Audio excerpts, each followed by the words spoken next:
ng Syria. At nangyari pagkatapos nito, ang hari ng mga Ammonita ay namatay, at si Hanon na kanyang anak ay nagharing kapalit niya.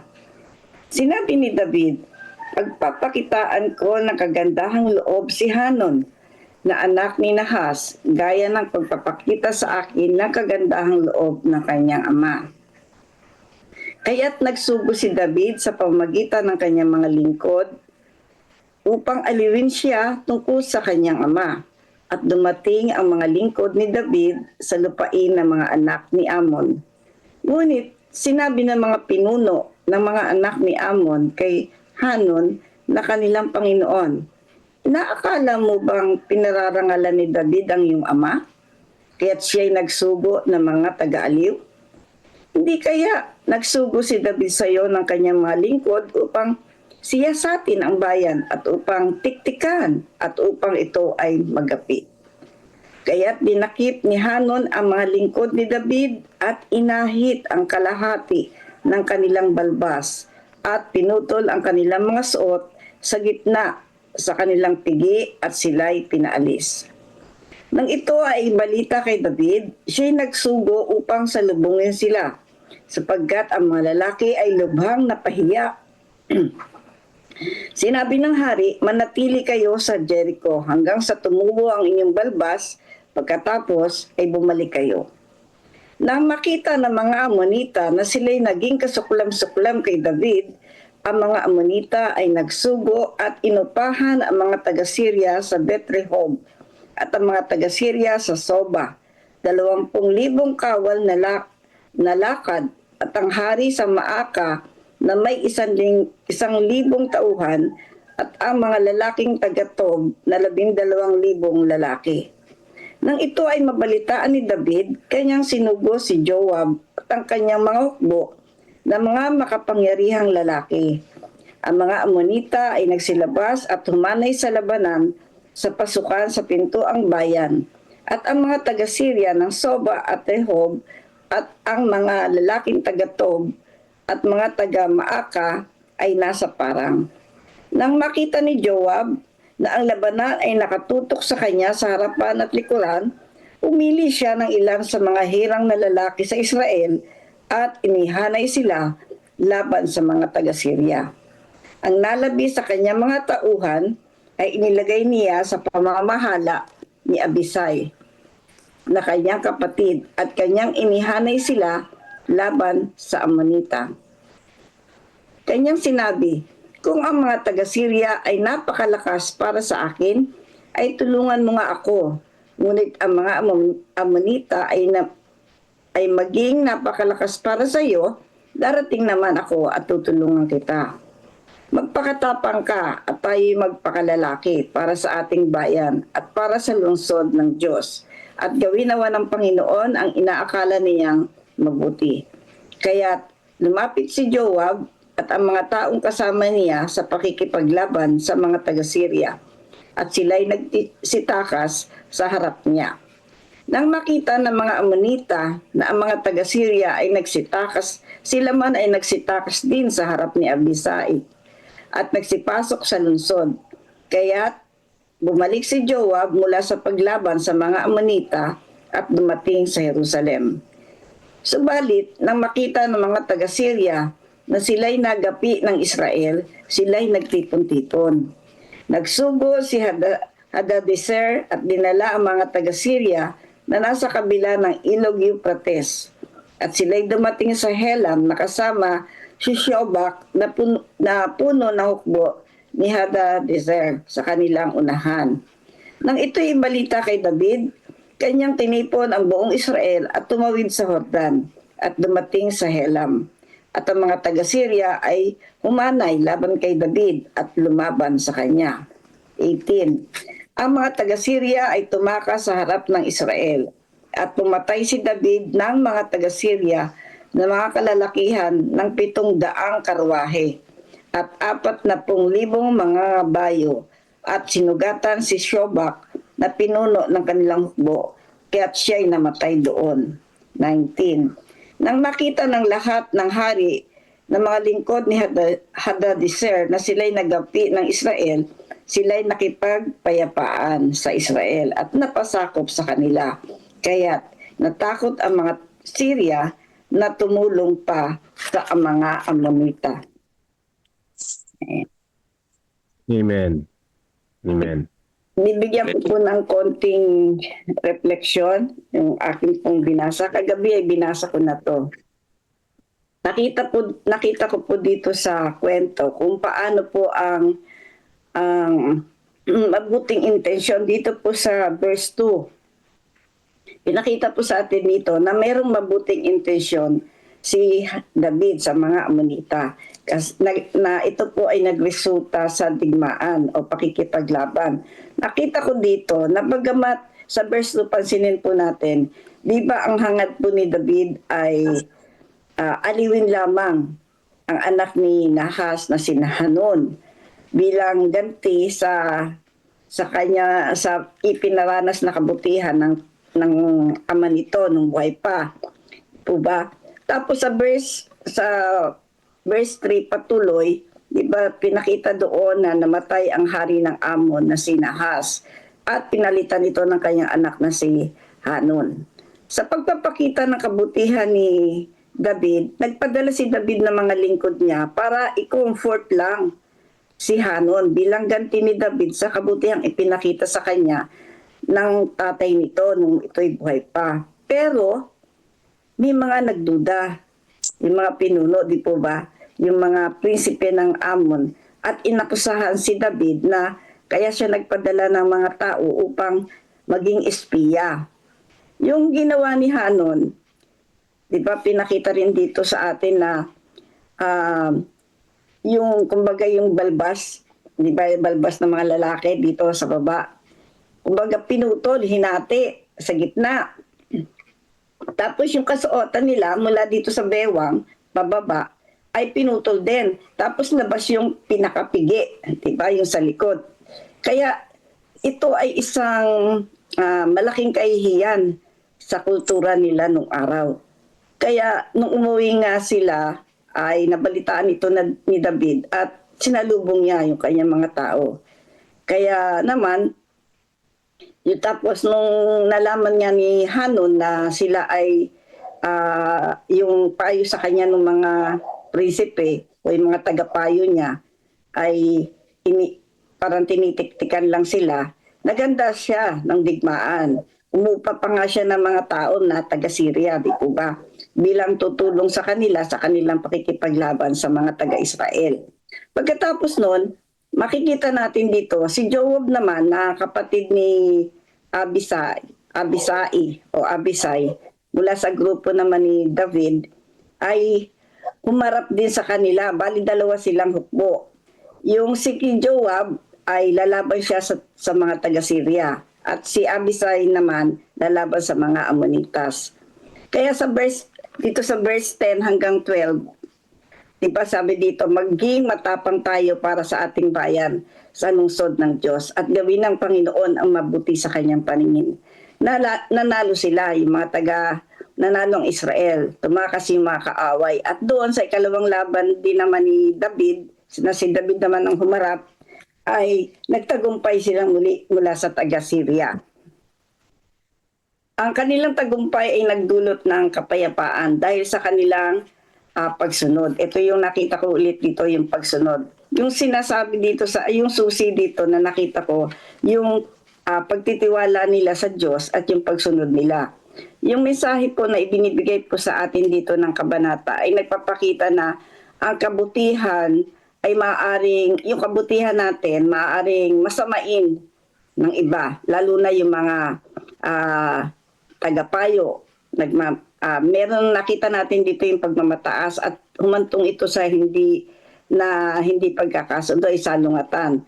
Ito'y paalala po sa atin na ang mga masamang payo mula sa mga tagapayo ay maaari rin pong maging pagbagsak o magiging alitan. Kasi sabi nga doon minsan sinusunod din naman ng mga tagapayo yung sumbong nung humihingi ng advice. At kapag nakita nila na yung humihingi ng payo, medyo alanganin doon sa kanyang sagot, parang sisigundahan pa nila, parang lalong magagalit yung humihingi ng payo. Kaya nga po, dito ipinapakita sa atin, ano yung lesson dito. Sa atin po sa mundo ngayon, punong-puno tayo ng hindi pagkakaunawaan dahil nga sa social media, iba sa politika, napakagulo, personal na relasyon natin sa ating Diyos ay minsan tayo'y nakakalimot. Nagbibigay ito ng babala sa atin laban sa pagiging mabilis natin kung minsan manghusga. Totoo po na minsan napakabilis nating manghusga sa mga tao. Hindi natin alam na yung tao pala na yun ay may mabuting intensyon para sa atin. Pero may mga tao rin naman na nagpapayo na mas madalas ay sumasang-ayon doon sa nagdududa. Kaya mas madalas naging sanhi ito ng hindi pagkakaunawaan. Yung mga pagmamataas dito ng Ammonitas ay nagdulot sa kanila ng pagkatalo.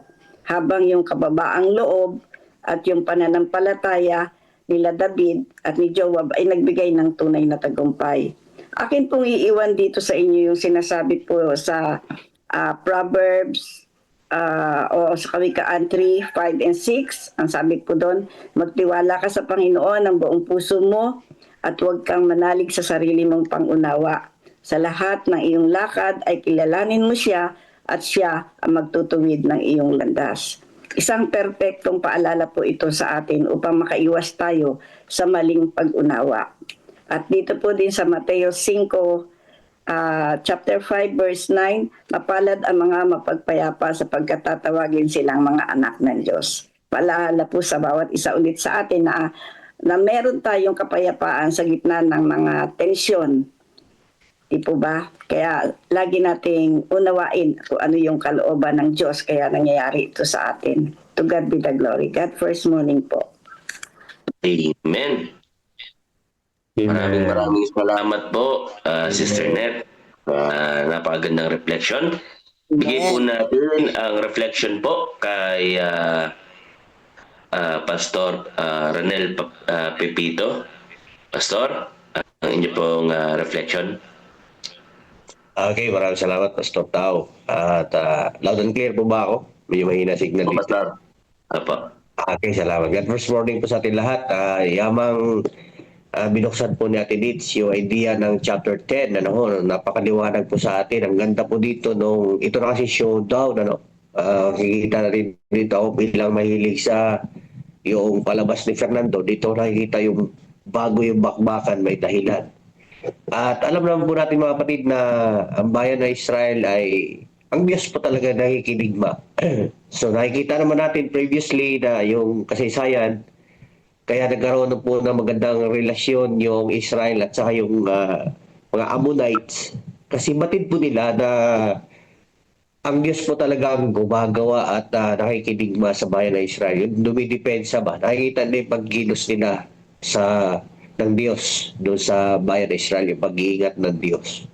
Pero alam niyo, yun na nga, yung mga treaties na nagkaroon ng magandang ugnayan. Kaso lang, naputol kasi namatay na yung hari nila. Ang nangyari po mga kapatid ay itong pumalik na bagong hari, kasi noong araw, practice na po nila yung tinatawag natin na co-regency. Sa aking pagkaunawa at saka sa aking pagsaliksik ng konti, nakikita ko naman na alam naman po nitong bagong hari kung paano po pinoproteksyonan at ginagabayan ng Diyos yung bayan ng Israel. No? Pero alam po natin, nangyari na nga. Alam niyo mga kapatid, yung salitang tamang hinala, no? Na siya pong nagdulot ng talagang karahasan, nagkaroon ng malaking digmaan na hindi sana mangyari. No? So nabaluktot yung magandang intensyon, yung magandang layunin. Ano pat, dahil lang po sa masamang hinala ng mga prinsipe. Dahil po dito, mas pinaligan nila yung kaisipan na gano'n kaysa doon sa nakikita nila, yung karanasan nila, talagang ang Diyos na nandito sa bayan na ito. Pero hindi nila kinatigan yun. Bagkos naniwala doon sila doon sa duda sa maling hinala. So ating makikita mga kapatid, tunay na sinasabi ni Mrs. White, Patriarchs and Prophets, 634. Sinabi po siya dito pride and self-confidence lead men to place a wrong interpretation upon the acts of others. So, delikado pala yun. Alam naman po natin, nakikita po natin, yung overconfident. Okay naman yung overconfidence Pero yung tinatawag natin yung sa likod pala nito pagka yung tinatawag natin pagkahambog, yung pagiging mapagmataas, ayun na. Ay mas nagresulta ito ng tinatawag natin na pagdududa, yung hinala, sabi ni Atines po kanina. So ating mapapansin, sabi niyo sa old proverb, ang mapagkumbabang puso ay handang umanawa. Ang panlong puso ay laging nagdududa. So alam po natin mga kapatid, magkaroon po tayo dito ng self-reflection. Sa minsan, sa ating pong mga buhay, ako mismo, may mga bagay na kung sana lalo pagka yung impression ko sa taong ito, yung impression ko sa leader na ito. Alam niyo ba yun, yung ako, nilalamon ako ng kaisipan ba?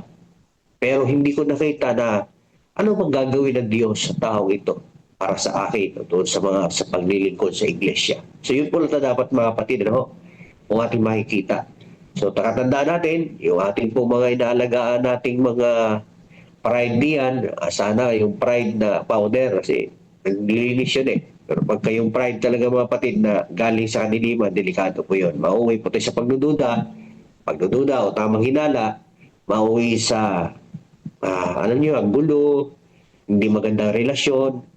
Alam niyo po yung mga kapatid. So ito na yung nangyari, ito na yung tala. Okay?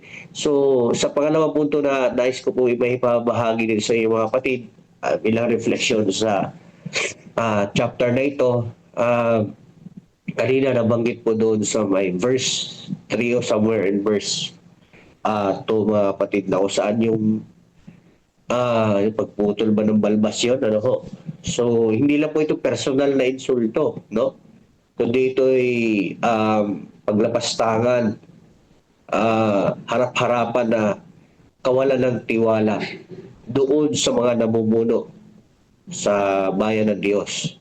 Bukod kay Haring David na yung Diyos talaga, insulto ito sa harapan ng ating Diyos. Na sa kanila pong maling desisyon, yun na nga, talagang nagkakaroon po ng malaking digmaan na nangyayari. Marami pong napahamak. Nagkaroon pa ng alliance sa simple lamang po na yung gawi na gano'n, yung pag-iinsulto. Sabi nga kanina na ito po'y kahihiyan sa kanila pong kultura.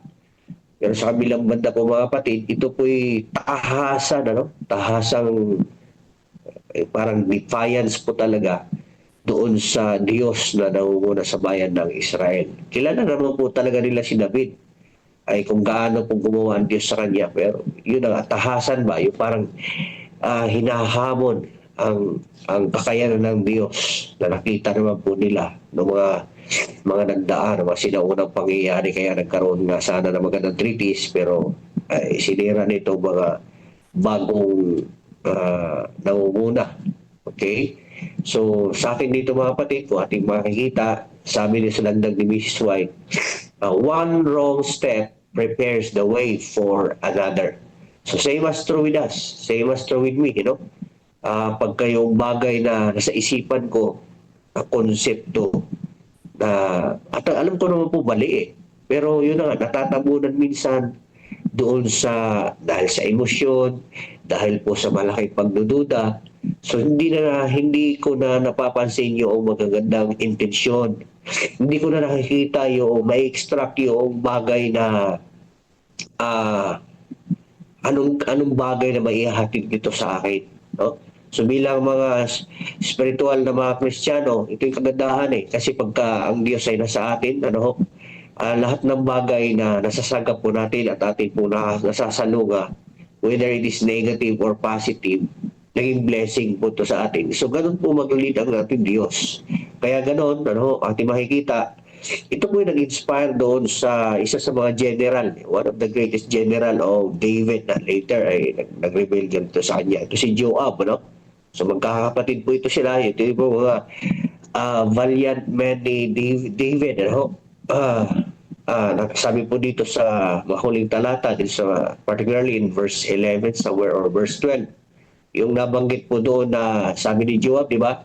Na magpakalakas tayo at gawin ng Panginoon ang mabuti sa kanyang paningin. Wow, napakagandang mensahe po ito mga kapatid na naghahatid o naglalarawan na kung saan yung pagka highly spiritualized yung leader, ganun din po yung mga tagasunod, ano, na hindi lang nila nakikita na si David isang warrior, kundi nakikita talaga nila na a man of prayer. So dahil po diyan, nagkakaroon po ng confidence si Joab, kasi alam po talaga niya na ang Diyos ay nandun sa pangunguna po ni David. Kung ating po makita doon sa Patriarchs of Prophets and Kings, page 175, true faith lays hold on the power of God. So ito yung nakikita po ni Joab na ang kanila pong pakikinig nag-usap sila ng kapatid niya, si Abisai, at ang kagandahan po dito, magawa sila outnumbered, but they knows. Gaya po na sinabi niya, na very striking po na verse, no, na paragraph, yung gawin ng Panginoon ang mabuti sa kanyang paningin. So makakaasa po tayo dito mga kapatid bilang po mga alagad ng Diyos na sa ating po mga buhay, marami din po mga challenges, marami po mapagkamalan po tayo, marami po mapanghinalaan tayo sa ating po mga ginagawa sapagkat may mga tao nga naman talagang gano'n ang iniisip. Pero pagka tayo po bilang mga tapat na mga alagad ng Diyos, hindi po natin kaya bahala to. Kasi ang Diyos natin pong sinasandigan, natin sinasamba, lagi pong gumagawa ng mabuti sa kanyang paningin para sa iyo at saka para sa akin. Yun lang po, takeaway ko, Pastor. Good morning and God bless po. Amen. Maraming salamat po. Amen po. Salamat. Ibigay po natin ang reflection po. Sunod kay Pastor Alpe David. Pastor, kayo na po. Amen. God first morning sa ating pong lahat. Maganda po ang ating pong napakinggan na story na kwento, no, sa 2 Samuel chapter 10. At napakaganda din po ng mga reflection natin mga narinig. At karagdagan na lang po sa akin, mga kapatid. Makita po natin na si David talaga mabuting hari. Gusto niya na karoon ng kapayapaan ng kanyang pong mga kalapit na kaharian, no? Isang pitong Ammonites. Kaya maganda po ang relasyon po nila ni yung papa ni Hanun, no? Pangalan doon ay si Nahash. So, nung namatay po ito si Nahash, pinakita ni David na talagang nakiramay po siya. Nakiramay po siya, kaya nagpadala po siya ng mga tao, no? Doon sa kanyang anak na si Hanun na ipaabot ang kanya pong pakikiramay dahil ang sabi nga po dito sa laki pong muting pagsasaliksik, si Nahash at si David magkakaibigan po talaga. So ang kaharian ng Ammon at ang Israel noon ay napaka close at wala silang away, walang conflict na nangyari po sa kanila. Nakita ko po dito mga kapatid na kahit ang ating pong good intentions, no, ma-misinterpret. Yan po ay reality sa buhay. Ang inyo pong lingkod, no, may mga good intentions. Hindi ko alam kung bakit may mga negative na response or tugon sa the way ba, paraan ba na ito'y sa paggawa nito. Kaya po ganun po ang mga response. Pero po, yun pong nakikita po natin dito sa kay Hanun. Nakinig po siya dun sa mga advisors po niya na maling hinala nga. No? Sabi po dun sa ating pong narinig kanina. Kaya po, mga kapatid, katulad po ni David, ni Haring David, maganda ang intention, maganda po ang ating layunin or ginagawa. So, ma-misinterpret po tayo.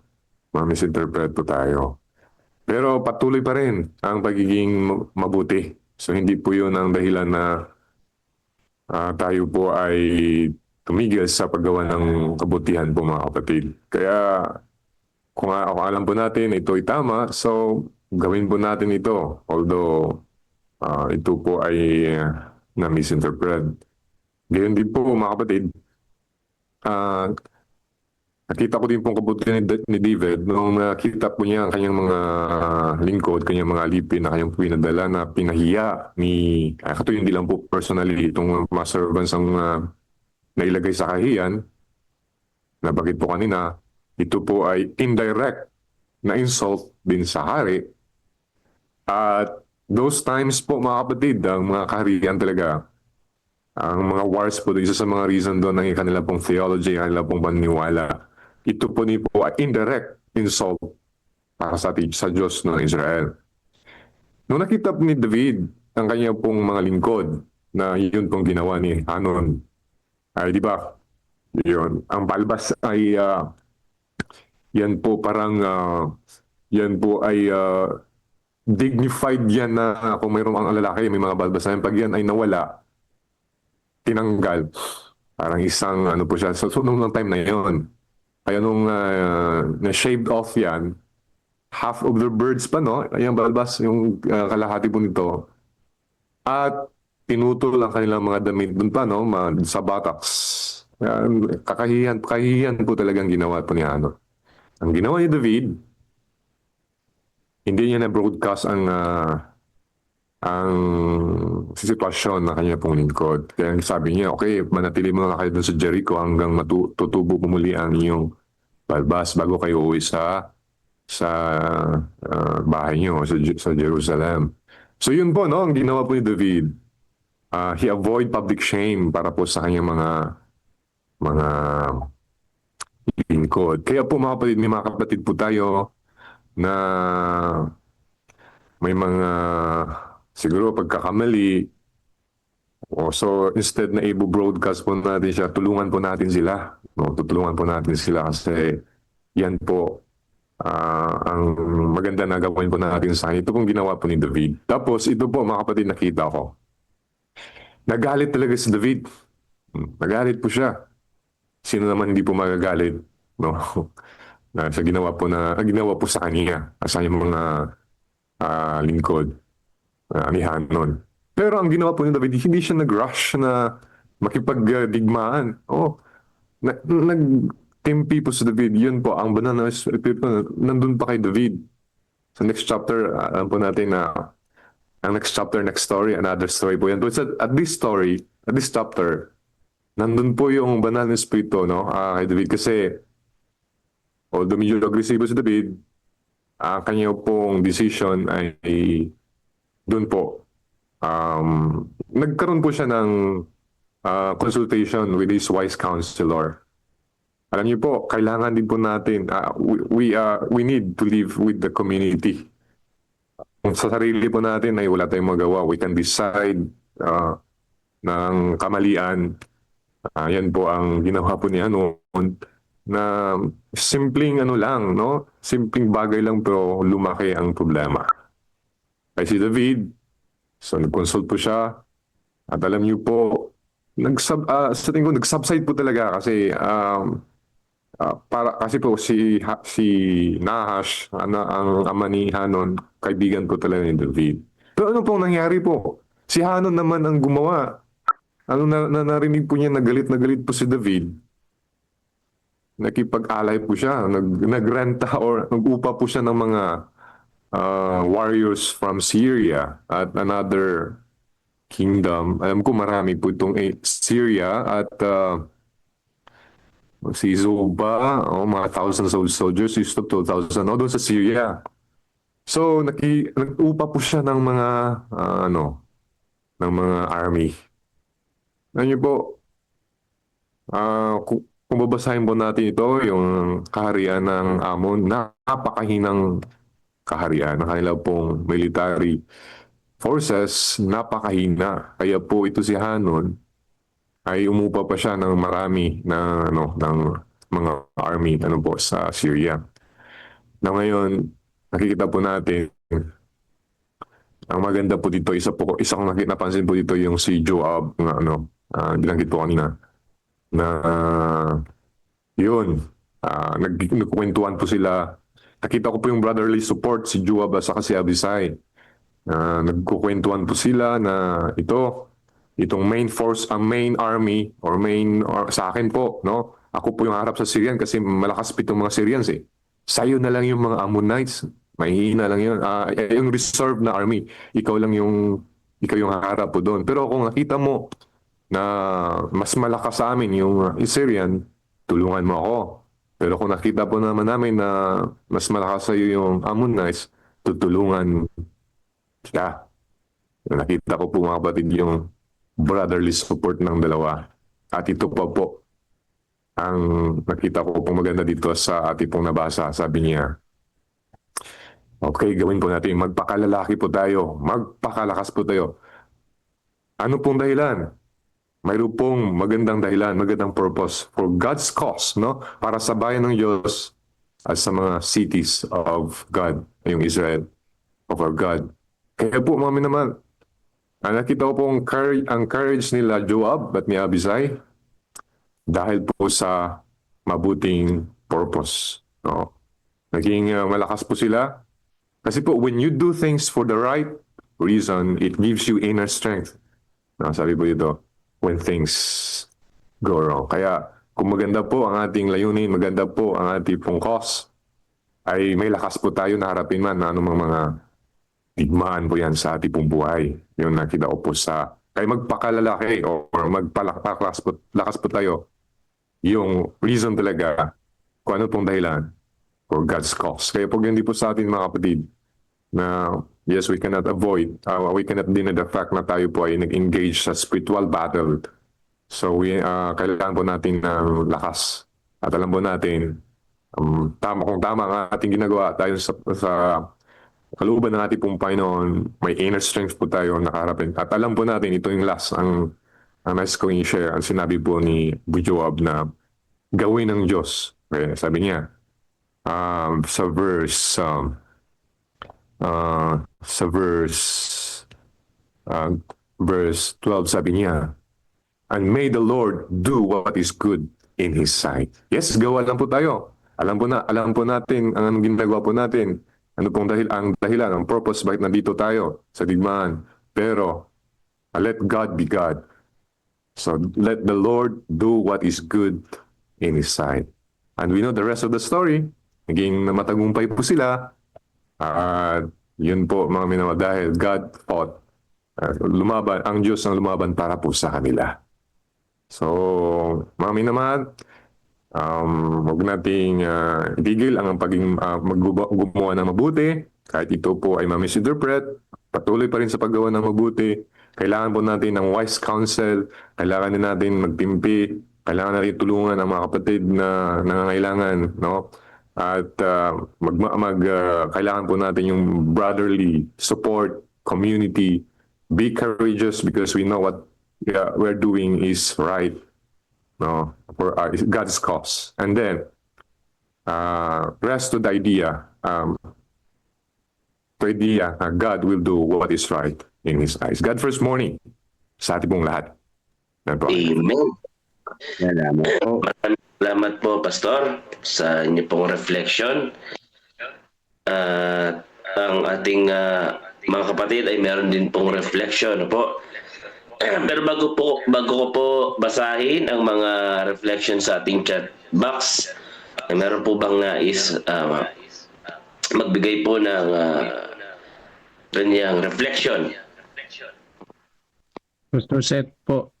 Brother Taw. Sige po. Good morning po, Pastor. Morning po, Pastor. Magbibigay lang po ako ng isang paikli lang to. Ang 2 Samuel chapter 10 po ay nagpapakita ng sovereignty ng Diyos sa gitna ng kaguluhan. Na kahit po sa digmaan ay bunga ng kasalanan ng tao. Yung takot, yung pride, at malipayo ng Diyos ay nananatiling kumikilos upang ipakita na ang kanyang bayan ay dapat magkaisa sa gitna ng labanan. Ang tunay na tagumpay, mga kapatid, ay hindi nakasalalay sa lakas ng hukbo, kundi sa panindigan ng kalooban ng Diyos.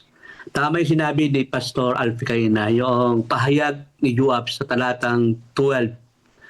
Ay ito po yung sentro ng teolohiya ng kabanata. Yung sinabi ni Joab na magpakatatag tayo at gawin nawa ng Panginoon ang mabuti sa kanyang paningin. Ito po ay isang practical theology of trust na tinatawag.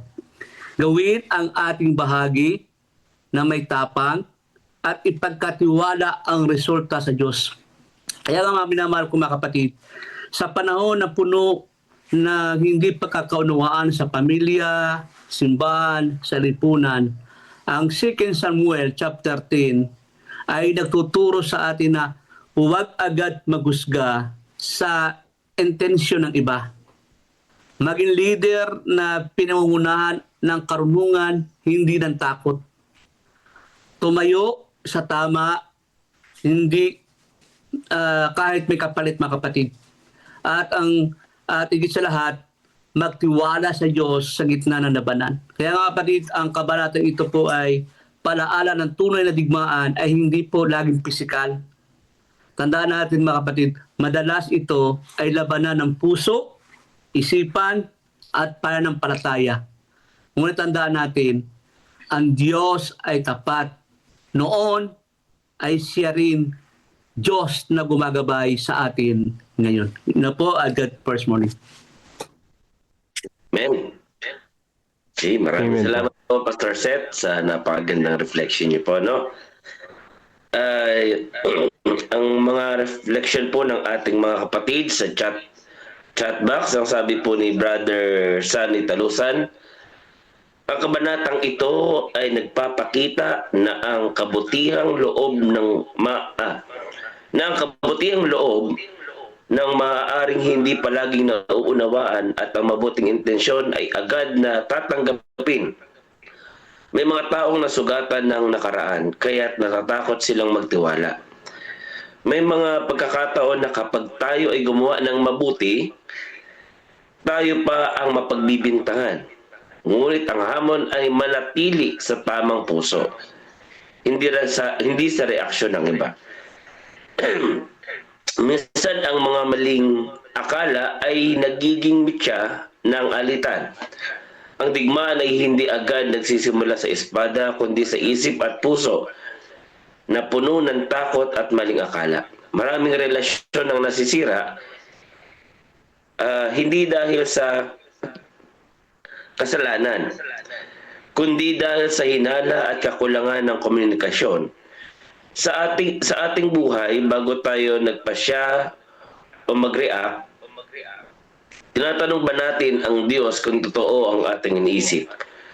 O hinahayaan natin na pangunahan tayo ng takot?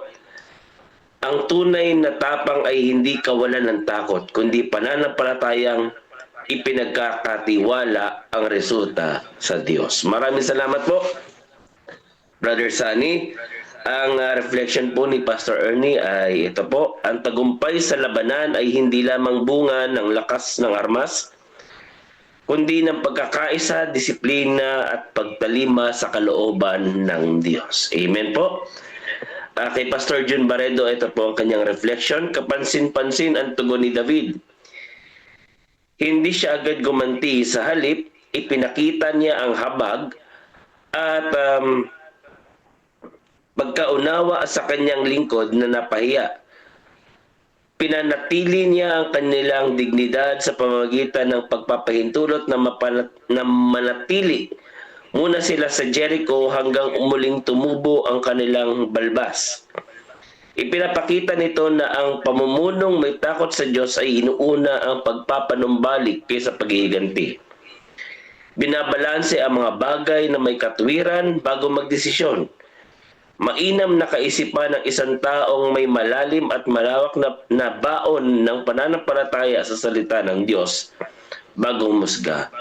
God first morning po sa ating lahat at pagpalain tayo ng Panginoon. Maraming salamat po, Pastor, sa inyo pong reflection. Dito naman po kay Brother Johnny, ito po ang kanyang reflection.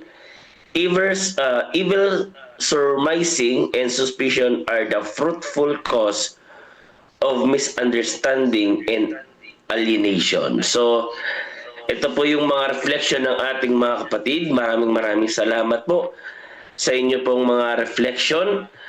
At bago po tayo dumako po sa ikalawang bahagi sa ating SDA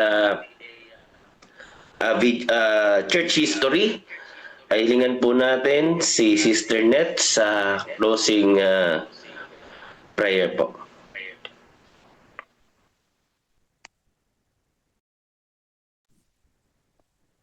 Ama naming Diyos, makapangyarihan ka po sa lahat. Banal at dakila, kami po ay nagpapasalamat sapagkat nagkaroon na naman kami ng muling pag-unawa. Binigyan niyo kami ng kaalaman upang unawain po ang inyong kalooban. Napakabuti ninyo sa bawat isa sa amin. Salamat po. At sa umagang ito, kami po ay muling nagkatipon upang papurihan ka sa Espiritu at katotohanan. Inyo pong patuloy na pagpalain ng iyong bayan at ang programang ito na siyang nagbibigay po sa amin ng patuloy na kalakasan, patuloy na encouragement upang kami, Panginoon, ay gumawa sa iyong bukirin habang kami ay naghihintay sa iyong kalawang parito. Maraming pong salamat sa umagang ito. Muli po aming ibinabalik ito na may taas na pagpuri at pasasalamat sa dakilang pangalan lamang po ng aming Panginoong Yesus. Amen. Amen. Pagkatapos bumalik ni Jesus sa langit, naiwan sa kanyang mga alagad ang dakilang tungkulin na dalhin ang ebanghelyo sa buong mundo. Puspos ng banal na espiritu, ang mga lalaki at babaeng ito ay buong tapang at kapangyarihan na ipinangaral ang mensaheng kanilang natanggap at abutin ang lahat ng sulok ng mundo. Ngunit hindi ito nangyari nang walang matinding pagtutol. Una mula sa mga Hudyo at pagkatapos mula sa pamahalaang Romano. Maraming Kristiyano ang nanatiling tapat hanggang kamatayan. Tiniis ang pagpapahirap at kahihiyan sa harap ng mga masayang manood sa Circus Maximus at Colosseum sa Roma at sa buong imperyo. Gayunpaman, ang dugo ng mga martir ay naglatag ng daan para lalo pang lumaganap ang ebanghelyo. Pagkalipas ng mga taon ng pag-uusig ng mga emperador ng Roma, isang emperador na nagngangalang Constantine ang nagpahayag ng kanyang pagtalima sa Kristyanismo noong 312 AD. Naging tanyag ang Kristyanismo, ngunit kasabay nito ay pumasok din sa simbahan ang maraming paganong kaugalian at simbolo, lalo na sa Roma. Ang obispo ng Roma ay unti-unting nagkaroon ng higit na kapangyarihan at autoridad at nagsimulang tutulan at usigin ang mga taong kumikilala kay Jesus lamang bilang ulo ng iglesia at tumatanggap sa Biblia lamang bilang pinakamataas na pamantayan ng katotohanan. Upang makatakas sa lumalalang pag-uusig, ang tunay na bayan ng Diyos ay umatras patungo sa mga liblib na lugar ng Europa. Sa hilagang Italia, ang mga Waldenses ay nagtago sa mga kabundukan. Marami ang pinatay ngunit patuloy na nagningning ang liwanag sa kadiliman sapagkat ang Diyos ay nananatiling may kontrol. Siya ay nagbangon ng mga lalaking tulad ni Wycliffe, Hus, Tyndale, Luther, Calvin at Zwingli upang tumindig para sa katotohanan. Ipinaglaban nila ang Biblia lamang, pananampalataya lamang at si Kristo lamang. Noong 1798, sa katuparan ng propesiya sa aklat ni Daniel, ang kapangyarihang panrelihiyon at pampolitika ng simbahang Romano ay pansamantalang nabawasan nang alisin ni General Berthier si Pope Pius VI sa kanyang trono. Kasunod nito, nagkaroon ng malaking pagkagising sa interes tungkol sa mga propesiya ni Daniel at marami ang naniwalang malapit nang bumalik si Jesus. Sa Estados Unidos, pinangunahan ng Baptist preacher na si William Miller kasamang daang-daang ibang tagapangaral ang pagtuturo tungkol sa pagbabalik ni Kristo noong 1844. Subalit nang hindi bumalik si Jesus noong 1844, masusing pag-aaral ng Biblia ang nagbigay liwanag sa isang maliit na grupo na ang ministeryo ni Kristo sa makalangit na santuaryo ang dahilan ng kanilang matinding kabiguan. Natuklasan nila sa Biblia na ang ikapitong araw ay Sabat na itinalaga ni Jesus para sa kanyang bayan.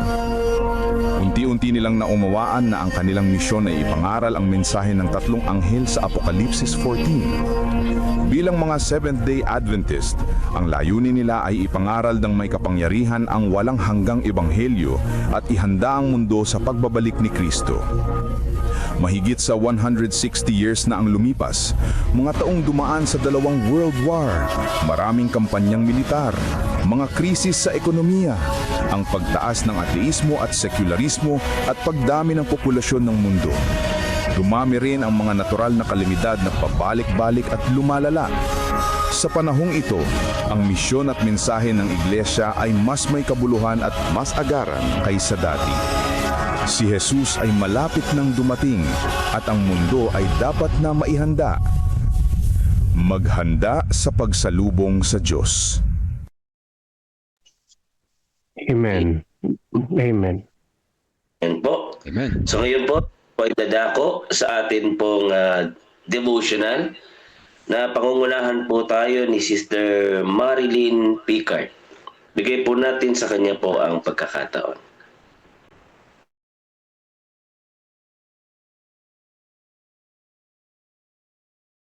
Sister Marilyn, kayo na po.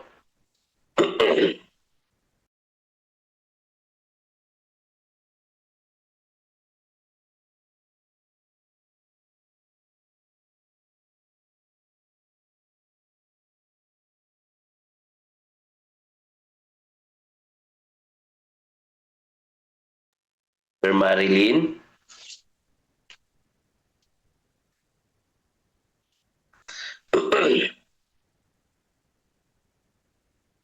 Okay po, kung wala po ay pahintulutan niyo po ako na aking basahin yung atin pong devotional ngayong umagang ito na ang pamagat ay ang kanyang pagtanggi sa sarili. Ang atin pong talata ay makikita po sa Marcos 15, versikulo 4 at 5. Sabi po dito, wala ka bang isasagot? Tignan mo kung gaano karami ang kanilang ibinibintang laban sa iyo. Ngunit si Jesus ay hindi sumagot ng anuman, ano pat nang gilalas si Pilato. Sabi po dito, nang tumama ang bagyong si Harvey sa timog silangang Texas, iniulat ng mga otoridad ang higit sa 13,000 pagsagip. Sa kasamaang palad, may ilan na nawalan ng buhay. Sa kabilang dito ang isang babae na kasama ang kanyang batang anak na babae ay nahulog sa malalim na tubig. Habang lumulutang sila sa kanal, ginawa ng ina ang lahat ng kanyang makakaya upang mapanatiling buhay ang kanyang anak.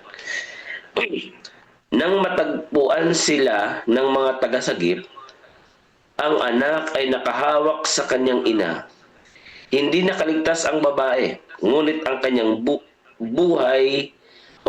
buhay na anak ay nagkakahalaga ng kanyang sakripisyo. Higit pa sa ating may isip ang pag-aayuyam at torture na dinanas ni Jesus. Nagsimula ang ilan na duraan siya, tinakpan ang kanyang mukha at siya'y pinagsusuntok. Na sinabi nila sa kanya, hulaan mo. Kinuha siya ng mga bantay at siya'y pinagsasampal. Bago ang kanyang pagkakapako sa krus, tiniis ni Jesus ang pagtataksil ng kanyang mga alagad. ang mga maling akusasyon ng mga lider ng relihiyon, ang pag-aayuyam ng mga sundalo, ang mga tanong ng mga otoridad, ang hindi makatarungang paglalatigo, ang korona ng tinik at iba pa. Ngunit hindi niya ipinagtanggol ang kanyang sarili. Siya'y tumahimik at hindi nagsalita ng anuman. According sa Mark chapter 14:61. Ito ay katuparan ng hula ni Isayas. Siya'y inapi at siya'y sinaktan, gayunmay hindi niya ibinuka ang kanyang bibig. Gaya ng kordero na dinadala sa katayan at gaya ng tupa na sa harapan ng mga manggugupit sa kanya ay pipi. Kaya't hindi niya ibinuka ang kanyang bibig. Hindi dahil wala siyang masasabing anuman o hindi niya kayang patunayan ang kanyang kawalang sala. Hindi sa wala siyang magawa upang iligtas ang kanyang sarili, hindi. Kusang loob niyang itinakwil ang kanyang mga karapatan, isinauli niya ang kanyang buhay mula sa kanyang asal. Maaari tayong matutong hindi palaging kailangan ipagtanggol ang ating mga karapatan kapag may mas mataas na layunin. Maaari rin tayong matutong sumuko sa kalooban ng Diyos. Maaari rin tayong matutong maging mapagpakumbaba. Lahat ng ito ay napakahalaga. Ngunit higit sa lahat naway matutunan at maunawaan natin na isinauli ni Jesus ang kanyang buhay kapalit ng atin. Ang kanyang katahimikan ay isang malakas na patunay ng kanyang pagmamahal para sa atin. So, purihin po ang ating pong Panginoon. Sa napakagandang devotional po na ito, makikita po natin ang ginawa ng ating pong Panginoong Jesus. Kung paano po siya kung paano niya dininay ang kanyang sarili alang-alang po sa atin, no? So makikita po natin yung illustration na ibinigay po kanina sa atin, no, po sa unang bahagi ay ginawa nung nanay ang pinaka-the best para mabuhay lang yung kanyang anak, no po, na walang pinagkaiba po sa atin na si Jesus ay ibinigay niya yung kanyang sarili alang-alang sa atin. No po. Kung kaya sabi nga po ni Juan, no po, sa una Juan kapitulo 3, pagmasdan natin kung gaano tayo inibig ng Panginoon. No po, para matawag lang tayong mga anak ng Diyos. Kaya mga kapatid, ito po nawa ay maging inspirasyon sa atin. No po, at nakita natin na yung buhay ko, no po, yung buhay natin ay kaya tayo po ay nagkakaroon ng lakas, nagkakaroon tayo ng buhay, ay dahil merong isang Diyos na nagmalasakit, merong isang Diyos na nagbigay ng kanyang buhay alang-alang sa akin. Na po, kung kaya, sabi po sa atin dito, no po, sabi po sa atin dito, ang kanyang katahimikan ay isang malakas na patunay ng kanyang pagmamahal para sa atin. Kaya ngayong umaga mga kapatid, na po maging inspirasyon sa atin kung gaano tayo inibig, kung gaano po tayo minahal ng Panginoon. Sabi nga po dyan sa ating devotional, pwede niyang ipagtanggol yung sarili niya.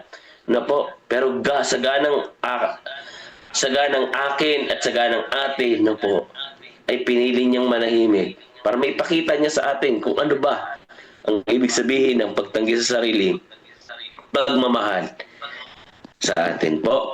So tayo po ay manalangin mga kapatid. Let's pray.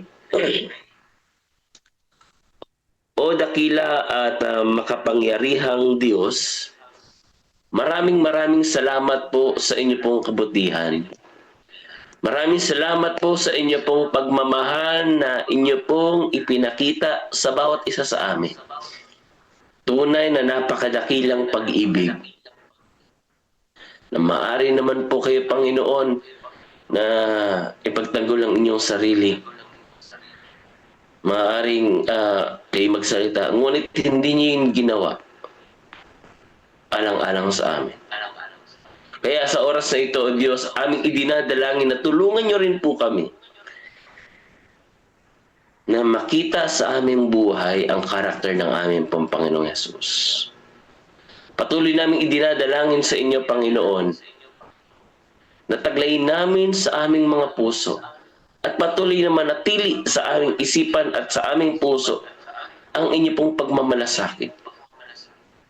Nang sa ganoon, ito rin po ay aming maisapamuhay sa araw-araw.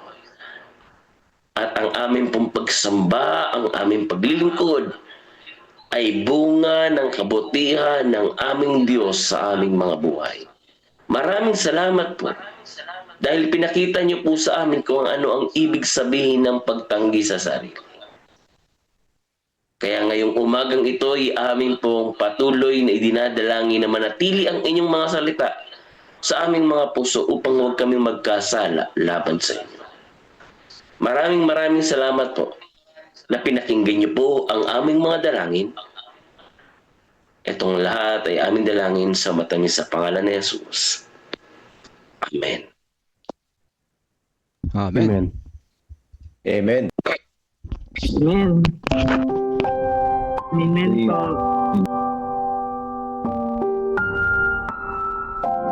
Ang panuntunan ng mga ikasampu, January 24. Offertory Reading Devotional. Narinig mo na ba ang tungkol sa panuntunan ng ikasampu? Ito ay batay sa ilang sinaunang payo sa pananalapi at isinasagawa pa rin ito ng maraming tao sa buong mundo ngayon. Ang paggamit ng sistemang ito ay nagpahintulot sa ilang pamilya na pamahalaan ng kanilang pananalapi ng matalino at makasumpong ng kalayaan sa pananalapi. Ganito ito gumadana. Kapag binigyan ka ng Diyos ng kita, ang mga unang bayad ay dapat mapunta sa 30. 10% para sa ikapo ng Diyos. Ito ay isang gawa ng katapatan at pananampalataya at ng pasasalamat. Ito ay isang pagkilala na ang lahat ng meron ka ay nagmula sa Diyos, kaya ang unang 10% ay talagang Kanya na, kaya't matapat mo itong ibabalik sa Kanya. 10% bilang mga handog. Ang 10% na ito ay ibinibigay bilang mga pangakong handog at kaloob. Ipinapakita nito na kinikilala mo ang mga kaloob ng Diyos at higit na pagpapala ang magbigay kaysa tumanggap. 10% para sa savings. Ito ay isang regalo sa iyong sarili at sa iyong pamilya upang mas maging handa ka para sa mga pangangailangan sa hinaharap na maaaring lumitaw. Itinuturo sa atin ng Biblia ang kahalagahan ng pag-iimpok upang mas mapangalagaan ang ating pamilya sa mahihirap na panahon. Sa Malakias chapter 3, hinahamon tayo ng Diyos na subukin siya sa pamamagitan ng tapat na pagbabalik ng 10% ikapo at pagbibigay ng porsyentong halaga na maaari mong italaga bilang handog. Ang tunay na kalayaan sa pananalapi ay nagmumula sa ating pagbabalik ng ikapo sa Diyos, pagbibigay ng handog, pag-iimpok ng matalino at paggastos ng maingat. Panawagan. Ibinibigay mo ba ang iyong una at ang iyong pinakamahusay sa Panginoon? Inaanyayahan ng Diyos ang lahat ng kanyang mga anak na maging regular at sistematiko sa ating pagbibigay. Itinuturo ng Biblia na ang mga naguunang ng Diyos ay gagantimpalaan para sa kanilang katapatan. Salamat sa inyong bukas palad na pagbibigay sa gawain ng Diyos ngayon. Sa pagbabalik natin ng ating mga ikapo at pangakong handog, ay ilagay natin sa huli ang ating mga hangarin at unahin ng Diyos. Amen. Amen. Amen. Amen. Thank you, Brother Melvin. God Try bless po you. ninyo ito. Maganda po ito. Yung 3:10. Ibigay po natin pagkakataon ngayon para po sa ating speaker na si Pastor Dan Harapa. Pastor, ang pagkakataon ay nasa inyo na po.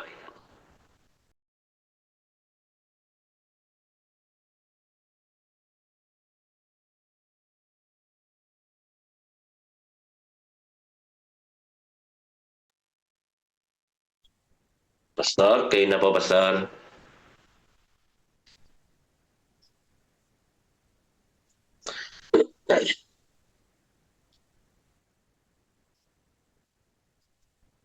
Ayan, so good morning po.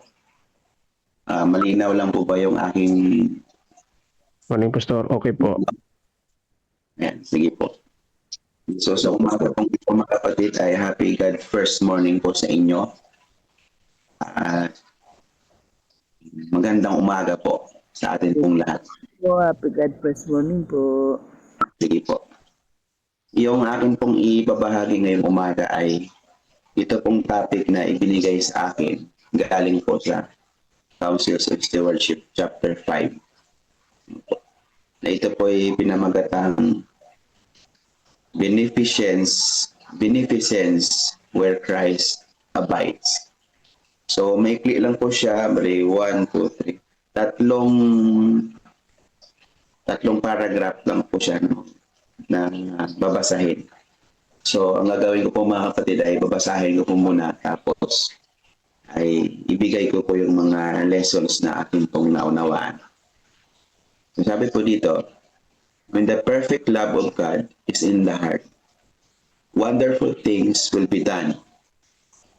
Christ will be in the heart of the believer as well of water springing up into everlasting life. But those who manifest indifference to the suffering ones of humanity will be charged with indifference to Jesus Christ in the person of his suffering saints. Nothing saps spirituality from the soul more quickly than to enclose it in selfishness and self-caring.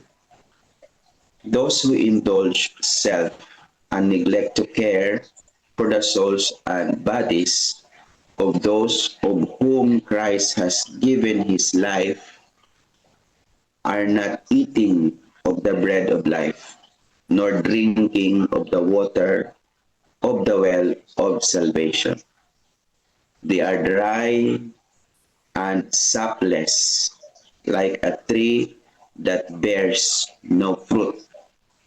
They are spiritual dwarfs who consume their means of self. But whatsoever a man soweth, that shall be also reap. Christian principles will always be made visible. In 1,000 ways, the inward principles will be made manifest. Christ abiding in the soul is as well that never runs dry. So Review and Herald, makikita rin po ito sa Review and Herald, January 15, 1985. Opo. Meron pong 3 leksyon na gusto ko pong i-share sa atin po ngayong umaga mga kapatid. Ang una pong leksyon na natutunan ko ay ang tunay na Kristiyano ay mapagmahal sa kanyang kapwa. So, yun po yung pinakaunang napulot ko dito sa atin pong reading. Ang tunay na Kristiyano ay talagang mapagmahal talaga sa kanyang kapwa dapat. Kapag si Jesus ay tunay na nananahan sa puso ng bawat mananampalataya, hindi nanatiling sarado ang buhay ng isang mananampalataya. Ito ay parang open book. Ito ay maihayag talaga. Kusang nakikita ang kanyang mga gawa sa kanyang kapwa. Ito ay mamanifest sa pamamagitan ng pagmamahal. Ang pag-ibig ng Diyos ay kusang umaagos palabas sa pamamagitan ng pagbibigay ng pagmamalasakit, kabutihan at pagtulong sa mga mahihirap. So, naalala niyo po yung yung kwento noong Samaritan woman. Sinabi ni Jesus na ang sino mang nakainom ng tubig ng buhay ay para itong magiging kagaya ng isang balon na umaapaw. So kapag natanggap natin ang Panginoon sa ating buhay, ang atin din pong pag-ibig, katapatan ng ating mga gawa ay para itong umaapaw umaapaw na kung saan ay ito po ay maibabahagi din po sa iba. Kaya pansin niyo yung babae na yun, matanggap niya ang kaligtasan doon sa Jacob's Well. Umuwi siya, hindi nang pigilan. Nung una ay marahil ay chismosa yun. Pero nung natanggap niya ang Panginoon, ay naibahagi niya ay hindi nakasiraan ng iba kundi yung kabutihan, kaligtasan na natanggap niya sa araw na yun. At in fact, na-prepare niya yung lugar na yun, yung Samaria, sa pagdating ng Panginoon. Naging missionary pa siya, tuloy siya. So, ang pag-ibig ng Diyos ay kusang umaagos kapag si Jesus ay nasa puso. So, ang tunay na Kristiyano ay talagang mapagmahal sa kanyang kapwa, kusang lalabas ang pag-ibig na ito. Ang kawalan ng malasakit sa kapwa ay itinuturing na kawalan ng malasakit kay Kristo. So, meaning kapag kilala tayong mga Kristiyano, so given na rin dapat na tayo ay mapagmahal din sa ating kapwa. Kasi kapag nagmamalasakit tayo sa ating kapwa, para na rin nagmamalasakit tayo para sa ating Panginoon Jesus. So yun yung unang leksyon. Ang tunay na Kristiyano ay talagang mapagmahal sa kapwa. Pangalawa po, ang pagkamakasarili, ang pinakamabilis na sumisira sa espiritual na buhay. Yung pagiging selfish, ito po yung talagang nagsumisira sa espiritual nating buhay bilang isang mananampalataya. Ang mabilis na sumisira sa espiritualidad ng tao ay ang pamumuhay na umiikot lamang sa sarili. Ano bang example? Meron kang karelasyon, meron kang nobyo or meron kang nobya. Nung wala ka pang girlfriend or boyfriend, ay ang dami mong kaibigan, dami mong friends, dami mong pinakisamahan sa church, kahit saan pumupunta ka. Pero nung nagkaroon ka na ng ka-relationship yung taong ito ay nagkaroon siya ng nobya or nobyo, nag-distance na siya doon sa kanyang mga kaibigan. Ang buhay niya ay umiikot na lamang doon sa kanyang nobya, sa kanyang nobyo, sa kanyang karelasyon. Sila na lang palagi nagsasama. Sila na lang palagi nagkikwentuhan. Dahan-dahan silang nag-withdraw ng kanilang relationship. So it must be na ang relationship nila, gagamitin nila na yung both sides na kanilang mga friends ay maging friends din nila lahat. So itong babae maging friends yung lalaki, itong lalaki maging friends yung babae. So dapat yung relationship nila, mapalawak pa yung sphere of usefulness, yung friendship nila sa labas. Pero umiikot na lamang ang kanilang mundo sa kanilang dalawa, sa kanilang sarili. So parang ganun din yung pagiging makasarili. Ang lahat ng mga bagay na dapat ay naibahagi sa iba ay ang nangyayari parang umiikot na lamang doon sa kanyang sarili. Hindi na iyong kagayang parang springs of water na bumubukal, bumubulwak. Hindi na, kundi yung tubig na yun ay parang na-stagnant na lang sa loob. Pag alam naman natin yung balon na hindi bumubukal, hindi lumalabas, naging stagnant na yung balon na yun. Ikita natin, may ninirahan ng mga palaka, ninirahan ng mga lamok. So, maging toxic na. Kasi hindi na siya bumubukal, hindi na siya dumadaloy. So, ang mabilis na ang lesson ito ng pagkamakasarili, ang pinakamabilis na sumisira sa espiritual na buhay. So, pinapaalalahanan tayo sa ating reading na pag tayo ay selfish pala, masisira yung ating spirituality, yung ating pamumuhay. Dahil ang ating buhay ay umiikot lamang sa ating sarili. ang taong inuuna ang sarili at pinababayaan ng kapwa ay natutuyo sa pananampalataya. Marahil yung i-explain na rin ulit sa gaya ng balon, dahil wala naman na siyang function, hindi na umiikot ang tubig sa loob. Katagalan, darating ang init, matutuyo. Ganun din po sa pananampalataya, ang pagiging makasarili, natutuyo. Nawawala ng sigla. Pagka ang lupa ay natuyo, magbibitak-bitak, makakrak. Sabi ni Ellen White dito, inahalintulad din dito ang pagiging makasarili sa isang kahoy. Nabanggit niya sa ating reading sa taas kanina na nawawala ng bunga ang kahoy na ito. Kapag ang tao ay maging makasarili, para siyang kahoy na walang bunga. O di kaya binanggit din ni Ellen White na nagiging spiritually dwarf. Nung nauwi kami sa Karanglan, example nito ay, nung nauwi kami sa Karanglan, nakita ko yung aking bayaw. Abay, mahilig, naging hobby niya ang paggawa ng mga bonsai tree. So kumukuha siya ng mga puno doon sa ilog, sa mga kabundukan at ginagawa niyang bonsai.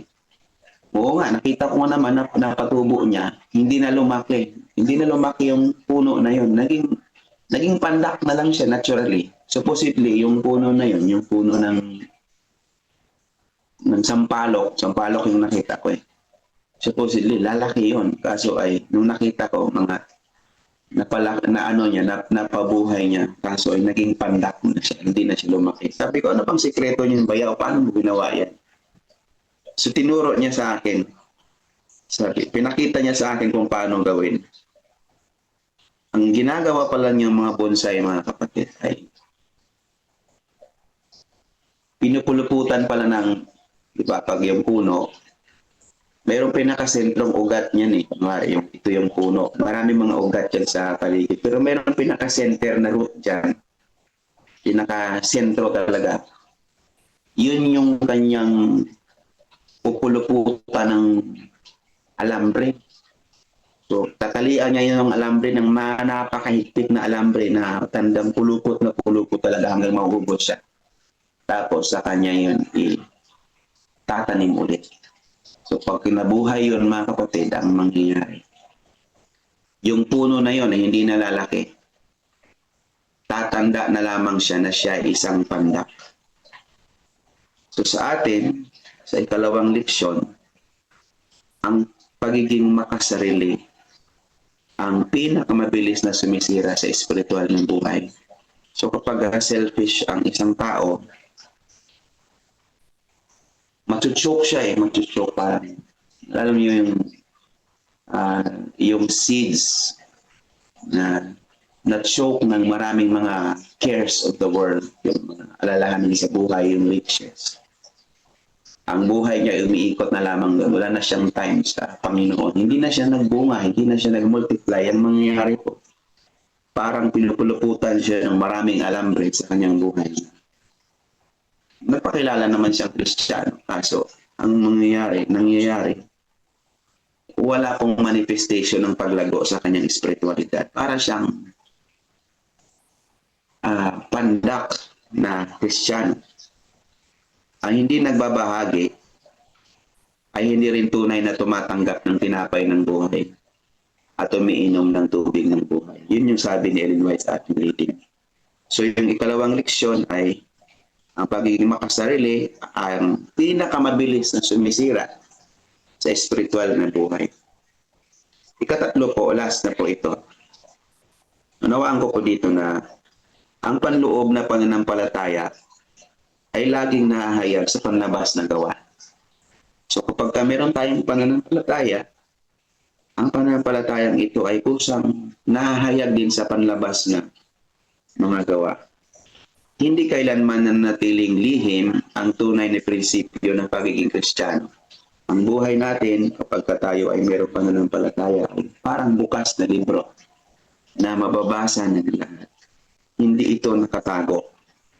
Ang librong ito ay hindi nakatago sa baon.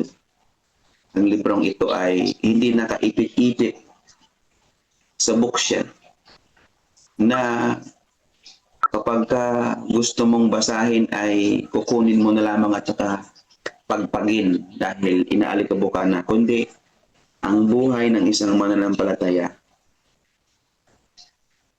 na mayroong dalisay at tapat na pananampalataya ay bukas, nahahayag sa panlabas na gawa. Kapag ito ay bukas at nahahayag sa panlabas na gawa, ito ay naipakita sa sariling gawa. Makikita ang pagiging maibigin. Makikita dito ang pagiging pasensyoso, mapagtimpi, mapagpikil, mapagmahal. Makikita din dito sa buhay na ito ang pagiging mahinahon, pagiging mapagbigay, pagiging tapat. Dahil ang buhay na ito ay punong-puno ng tunay at dalisay na pananampalataya. Nakikita dito sa buhay na ito ang paggamit ng panahon, magiging steward na siya ng kanyang time, ng lakas niya, at magiging katiwala na siya ng kanyang sariling yaman. Hindi niya sasabihin, akin to, akin yan, kundi dahil ang pananampalataya na itapat, sabihin niya ito ay pinahiram ng Panginoon sa akin, hindi ito akin. Nadarama ito ng mga taong nakapaligid sa Kanya. So, ito yung lesson sa number 3. Ang panloob na pananampalataya kapag ito dalisay ay laging nahahayag sa panglabas na gawa. Si Kristo kapag nasa puso natin, parang balong hindi nauubos, parang well na bumubukal, bumubulwak. Balong hindi nauubos, palaging may maibibigay para na tubig sa panlabas. So summary po mga kapatid sa pagtatapos. Kung si Kristo ay nananahan sa puso ng bawat isa sa atin bilang mananampalatayang Adventista, ang buhay ay magiging daluyan ng biyaya. Kung ang sarili ay, ang naghahari ay si Kristo, ang buhay natin mga kapatid ay lalago, magiging mabunga, magiging mayabong, makabenepisyo ang iba. Pero kapag ang pagiging makasarili ang nasa atin, ang buhay natin ay unti-unting maging stagnant kasi umiikot na lang sa sarili. Maging toxic. And later on, ang tubig na ito, sa balon na ito, sa ating buhay ay, yung pananampalataya ay matutuyo. Magbibitak-bitak. At wala na kung tutubo ng kahit ano pa man. So, ulitin ko po, ang unang leksyon, ang tunay na Kristiyano ay talagang sadyang mapagmahal talaga dapat sa kapwa. Kasi mapagmahal ang Panginoon sa atin. Pangalawa, ang pagkamakasarili, ang pinakamabilis na sumisira sa espiritual na buhay. Ang pangatlo, ang panloob na pananampalataya ay laging nahahayag sa panlabas na gawa. Happy God First Morning po sa ating pong lahat. Nawa po ay na-bless po tayo sa ating pong reading sa araw na ito. Amen. Amen. Yun po, Pastor Dan, sa inyo pong mensahe. Napaganda po. Ngayon po, tayo po ay dadako sa atin pong Acts Prayer. Ang atin pong adoration and confession ay panguna po tayo ni Pastor Rudy Vargas, at ang ating thanksgiving and supplication ay bibigay din po sa atin ni Pastor Fernando Marquez. Pero bago yan, tayo po muna ay magkakaroon ng silent prayer.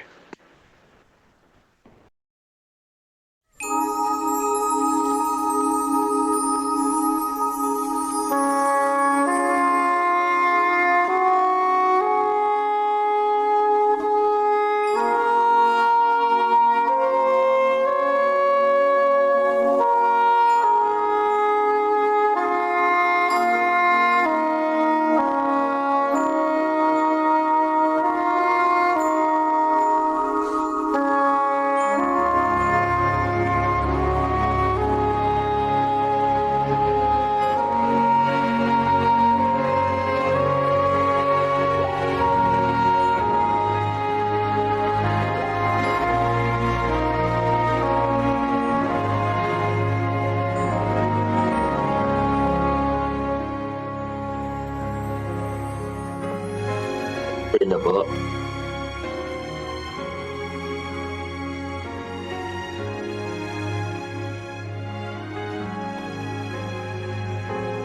Tama ba, Pastor?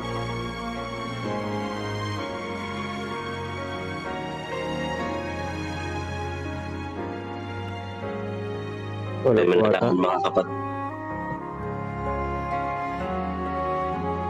Manalangin mga kapatid. O dakila at makapangyarihan naming Diyos, puri at pagsamba ang aming itinataas sa inyo ngayong umagang ito. Dahil ikaw ay mabuti at ikaw po ay mapagmahal. Aming salamat o aming patuloy na tinataas ang inyong dakilang pangalan. Dahil muli kami inyo pong tinuruan ng inyong mga salita. Pinakita niyo po sa amin ang negative epekto, hindi magandang epekto ng pagiging makasabi. Para sa ito, Panginoon, pinupuri ka namin dahil ikaw ang aming Diyos na nagbibigay ng lakas sa aming mga pangangatawan. Ikaw ang patuloy na nagsusupply ng aming mga pangangailangan. At ikaw patuloy na nagpapalakas ng aming pananampalataya. Sa mga oras na ito ay kami humihingi ng kapatawaran sa aming mga kasalanan. Patid niyo po ang aming mga puso, o Panginoon. Kung kaya patuloy na kami inyo pong patawarin kamihan ito. Tawarin niyo po kami sa mga paraan ng aming pamumuhay na hindi po nagiging kalugod-lugod sa ito. Pagpatawa din sa amin, Panginoon. Dumadating sa punto ng aming buhay ay hindi namin nakikinggan ang panawagan ng banal na Espiritu. Tawarin niyo po kami kung nakaroon ng porsyento sa buhay po namin na kami po ay nagiging makasarili. Tawarin niyo po kami, o Diyos, kung sakaling dumarating sa punto ng aming buhay na kami ay nagkakaroon ng tinatawag na pag-aalinlangan sa inyong pong inyong pangako, sa inyong mga salita.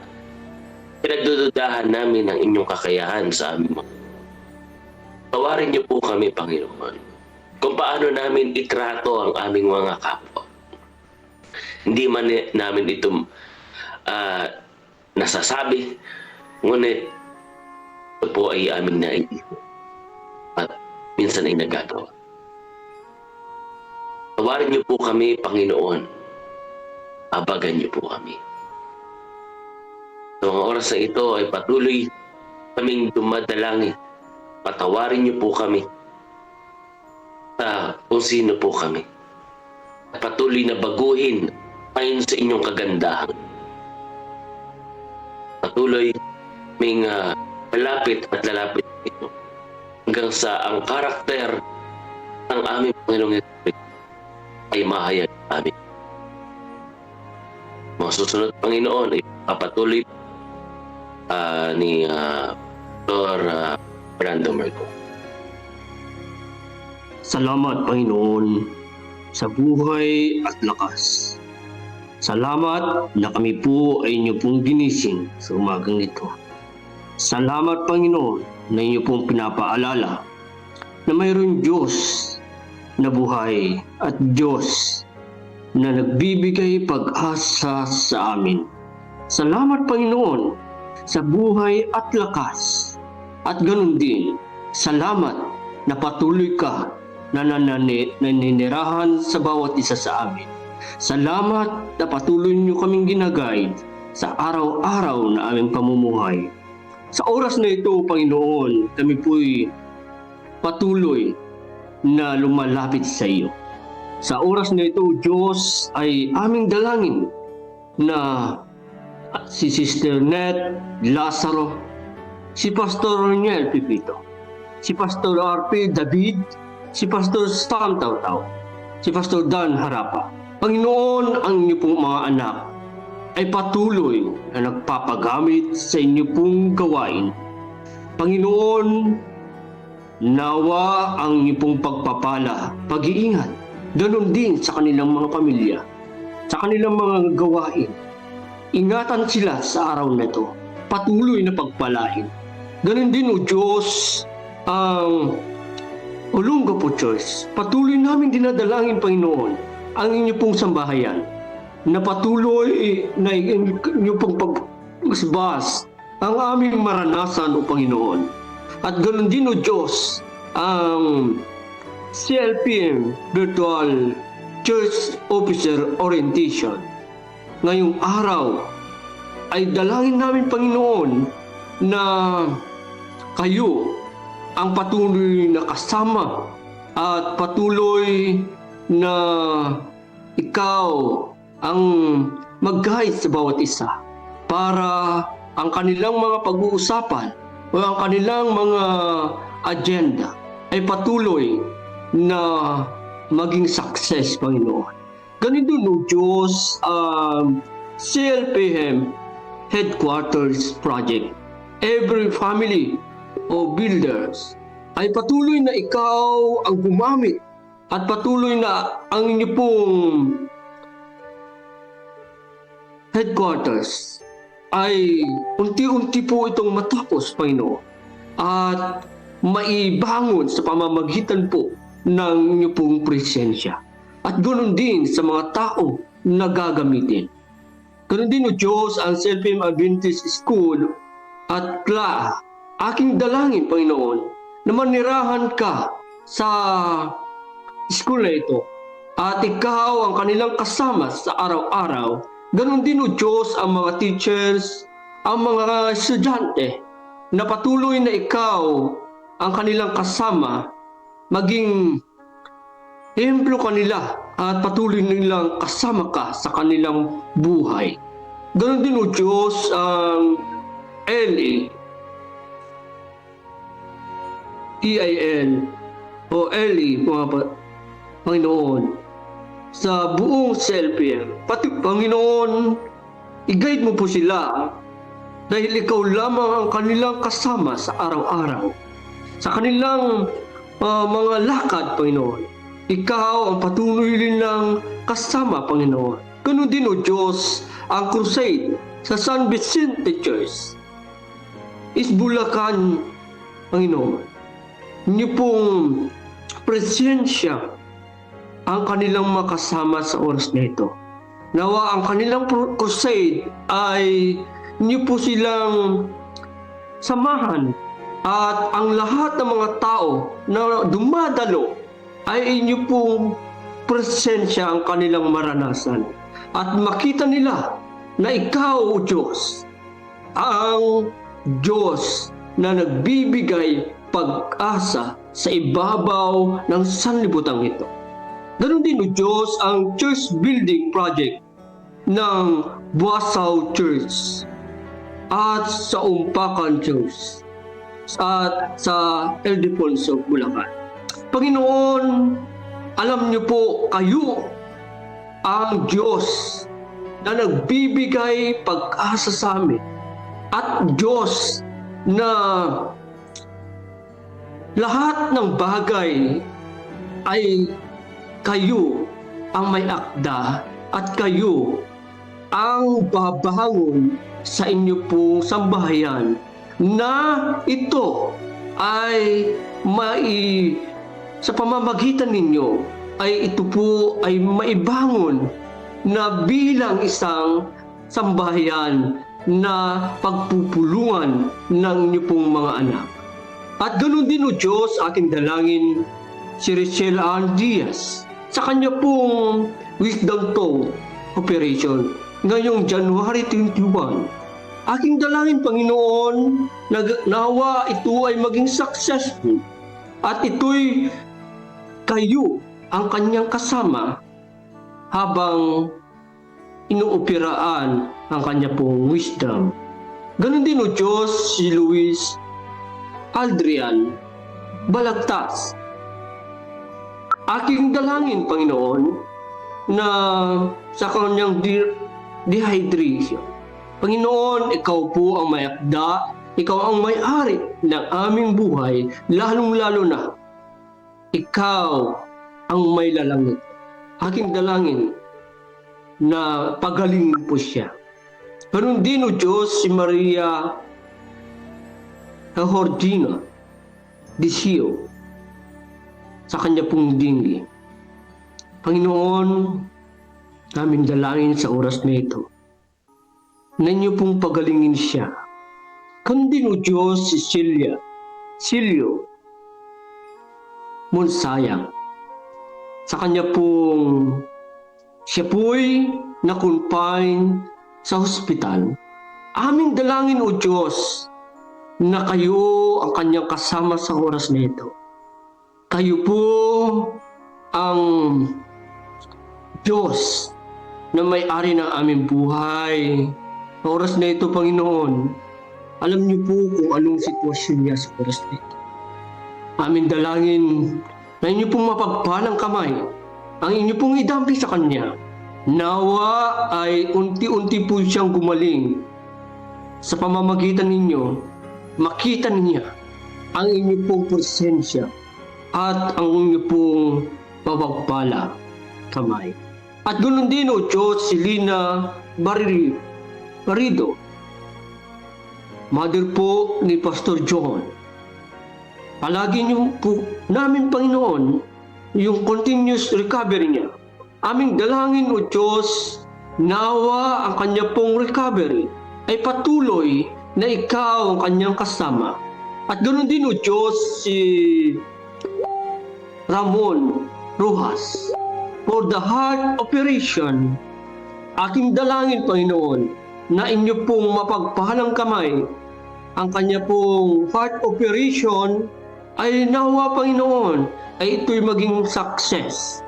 At ganoon din kay Susie Caranza, kanya pong recovery operation din, Panginoon. Aking dalangin, nawa, O Diyos, ay maging success ito. Ganoon din kay Nimpa Limbaro sa kanyang fast recovery at healing. Aming dalangin, Panginoon, na patuloy na inyo pong idampi sa kanila ang inyo pong mapagpalang kamay at maunti-unti po silang gumaling, O Diyos. Ganon din kay Danilo Esquera, kanya pong recovery operation. Patuloy na ikaw, O Diyos, na patuloy na magpagaling sa kanila, makasama nila sa oras na ito.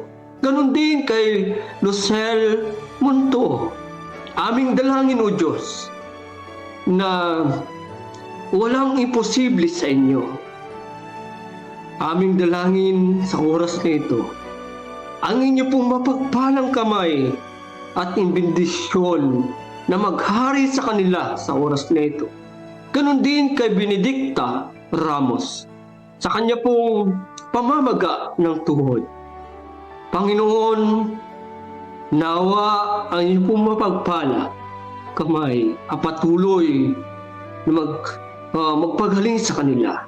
Ganon din kay Elenji Gilas Santos sa kanya pong physical strength in healing. Ganon din kay Emerson Parcon sa kanya pong ngayon siya po'y ma-admit sa AMC. Panginoon, di ba maari na sila ang inyo pong samahan na ito bilang ikaw, Diyos, ang aming Diyos na aming nilalapitan. Ikaw ang may-ari ng aming buhay. Maari ba, Panginoon, na ikaw ang patuloy nilang kasama sa oras na ito? Bagamat ganito pong nangyayari sa aming buhay, lalong-lalo na kay Emerson Parcon. Panginoon, samahan niyo siya habang siya po'y na-admit.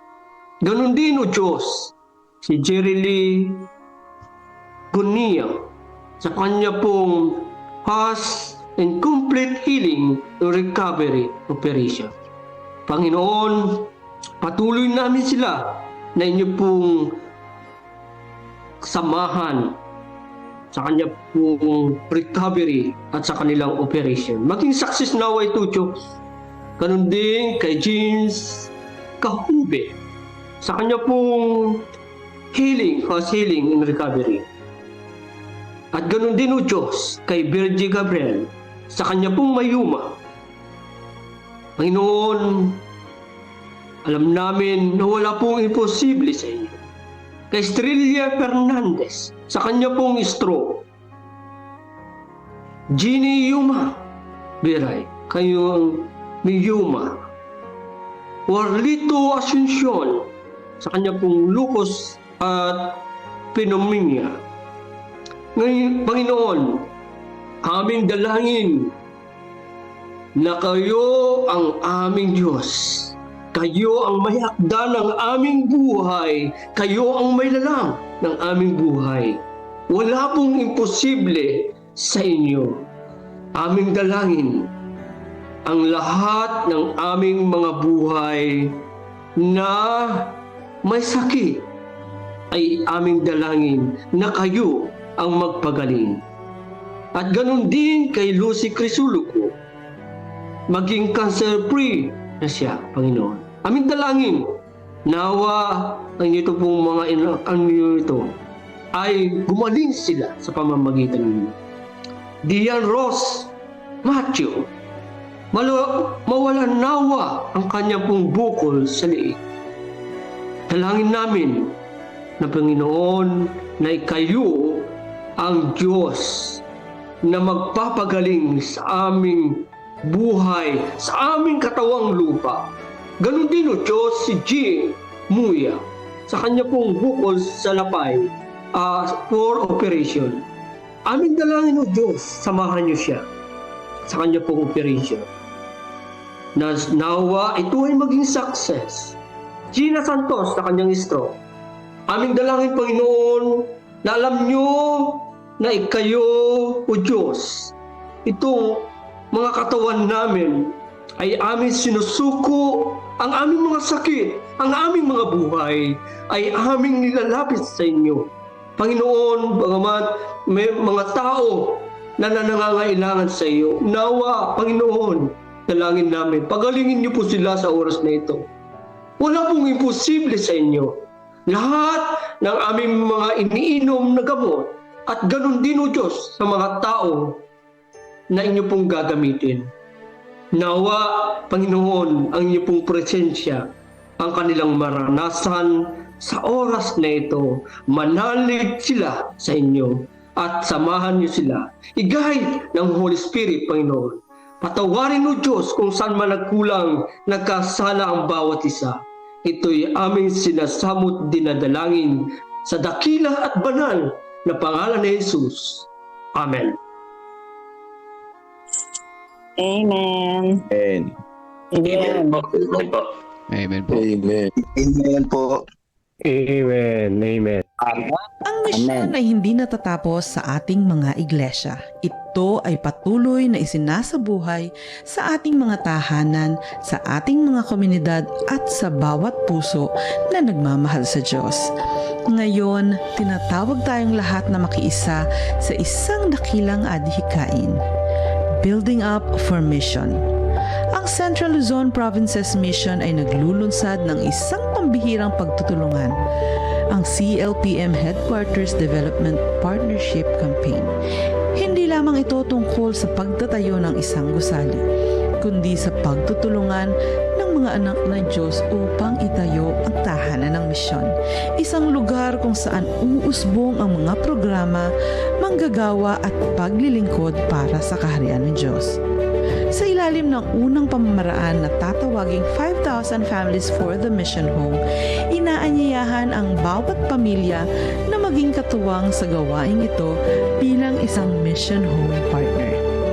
Layunin nating magkaisa bilang isang malaking pamilya sa pananampalataya. 5,000 pamilya na magpapahayag ng pagsuporta sa pamamagitan ng 1,000 piso bawat buwan sa loob ng isang taon. Ang bawat pamilya ay maaaring makibahagi sa iba't ibang paraan. Una, sa tithes and offering envelope na ilalagay sa others bilang CLPM Headquarters Project. Sa bank deposit o CLPM online giving At ikatlo, sa payroll deduction para sa mga CLPM workers na nais ding maging kabahagi sa programang ito.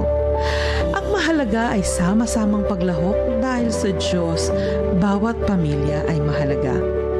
Bilang pagkilala, ang bawat Mission Home Partner ay tatanggap ng Mission Home Partner Plaque at ang kanilang mga pangalan ay itatala sa Wall of Faith ng bagong CLPM headquarters. Ang mga iglesyang magpapakita ng lubos na pakikibahagi ay kikilalanin bilang Faith Builder Churches.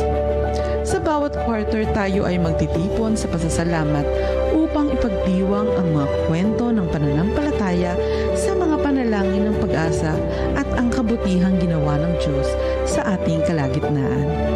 Ito ay higit pa sa proyekto. Ito ay pagkakaisa. Higit pa sa kontribusyon, ito ay partnership sa misyon ng Diyos. Building up for mission, every family a builder. Amen.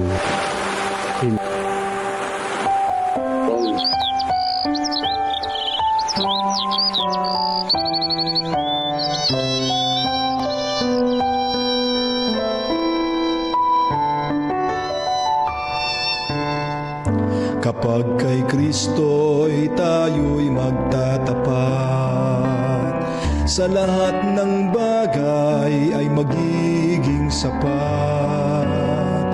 Sa bawat oras namang patnubay, tiyak na kakamtin walang hanggang buhay.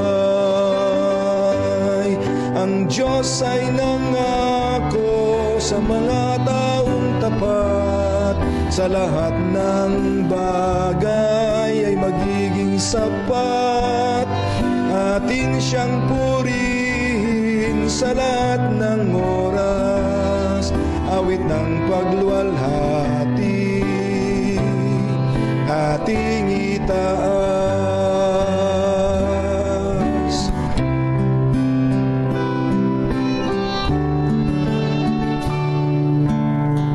Si Kristo ang ating gawing Panginoon, puso't isip sa Kanya ituon. Ikaput, handog, talento at dunong, misyon sa gawain ng ito'y sumulong. Ang Diyos ay nangako sa mga taong tapat, sa lahat ng bagay ay magiging sapat. Atin siyang purihin sa lahat ng oras, awit ng pagluwalhati ating itaas.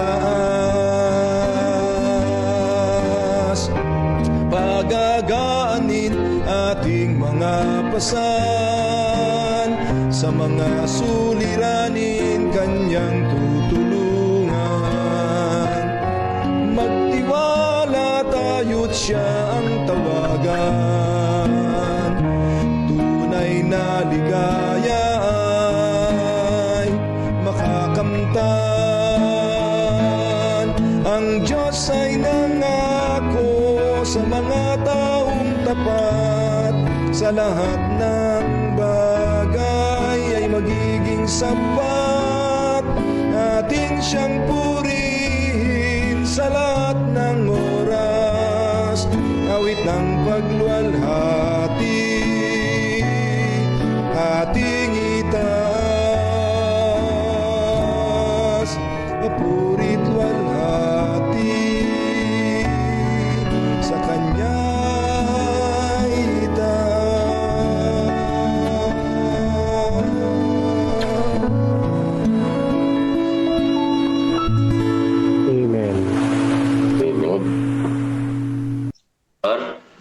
Pastor Dan. Tayo po yung mga nalangin. Panginoon po namin Diyos, salamat po sa araw na ito. Na kami po yung nakagising po at nakatanggap ng buhay. Tunay nga po Panginoon na hindi yung ingay ng paligid, hindi yung alarm ng aming cellphone ang gumising sa amin. Kundi kayo po dahil po sa inyong katapatan, sa inyong pong pag-ibig na hindi po nauubos, na bago tuwing umaga. Ang pumukaw sa amin, gumising sa amin, at kami po ay masiglang nakipag-participate, nakadalo sa aming pong God First Morning. Purihin po ang inyong pong banal na pangalan. Dalangin ko, Panginoon, na mapaingatan kami sa araw na ito, ilayo sa anumang mga kapahamakan, disgrasya, kasama ng aming pong pamilya, aming pong distritong pinaglilingkuran. Sa Panginoon, patuloy po namin maramdaman ang inyong pong banal na presensya sa araw na ito. Salamat po sa pagpapakinig. Sa pangalan ni Jesus. Amen. Amen. Amen. Amen. Amen. Amen. Amen. Amen. Amen. Po, tayo po ay atin pong banggitin mga kapatid ang CLPM mission statement po natin. Ready po tayo? Mission Next disciple. Mission statement. Make disciples of Jesus Christ Loving witnesses, proclaim all the people the everlasting gospel, of the just message, preparation for His soon return. Our Method guided by the Bible, the Holy Spirit, mission, mission, like communicating, healing, and serving. CLPM mission. Every church a missionary church. I am missionary. I think, I hope, I act, I plan, I give, I move forward. To move forward. Mission. We will go. Put first, Never be last. Ang ating pong benediction ay matatagpuan sa Bilang chapter 6, 24 to 26. Palain ka nawa ng Panginoon at ingatan ka. Paliwanagin nawa ng Panginoon ang kanyang mukha sa iyo at maging mapagbiyaya sa iyo. Itaas nawa ng Panginoon ang kanyang mukha sa iyo at bigyan ka ng kapayapaan sa araw na ito. Amen. Amen. Amen. Sumayin niyo din po. Maraming salamat Amen. po. Tayo ng Panginoon mga kapatid. Sa buong mag-apon. Amen. God bless po sa ating lahat. Ingat po tayo sa ating pong mga gawain. Exercise God bless po. magluto na. Kita-kits po mamaya. Good morning, Brother Edmond, Brother Melvin, mamaya. Ma'am Tess. Good morning tayo po. mamaya. Ingat po kayo. Magsantay na. God bless po. Edmond, morning. Good morning. Good morning. Sir Jerry, good morning Good morning po. Ma'am Emma, good morning po. Good morning. Sir. Ate Rebe, good morning Good sa inyo. morning. Vivian, Good morning po sa Morning, mga Sister Ned. San Antonio. Morning. Good morning po. Good morning sa inyo lahat. Morning. Morning, Ate Net. Good morning. Morning po sa lahat. Sabay po. Thank you, Brother Edmond. Thank you, Brother Melvin. Salamat po. Mamaya. Pakikinig. Good morning. Sister Net, good morning. Good morning, din. Brother Sunny. Good morning. Brother Sunny. Sister Emma, good morning. Good morning. Kita-kits po mamaya. Okay po. Endo po tayo. 5, Okay. 3, ipapadala po yata sa mga pastor. Okay, thank you. Apo. Tingin po. End po tayo. 5, 4, 3, 2, 1. Bye po. Bye-bye. Bye. Po. At yan ang ating God First Morning Devotional mga kapatid. At tayo ay pinagpala ng Panginoon sapagkat siya ating nakasama sa mga ganito. God First Morning po sa ating lahat.